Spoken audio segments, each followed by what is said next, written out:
How to fix Elden Ring FPS drops and stuttering issues on Windows. 1. Update your graphics driver using the recommended Avast driver updater in this video guide. 2. Add the eldenring.exe into Windows graphics settings list. Note, set to high performance.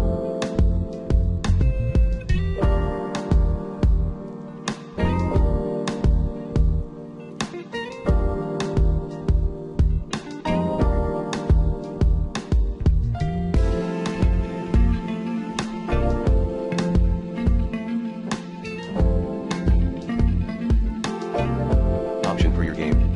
3. Verify integrity of game files. 4. Disable Steam overlay. 5. Disable Microsoft Device Association root enumerator in software devices under Device Manager. 6. Set unlimited to shader cache size in Manage 3D settings under the NVIDIA settings.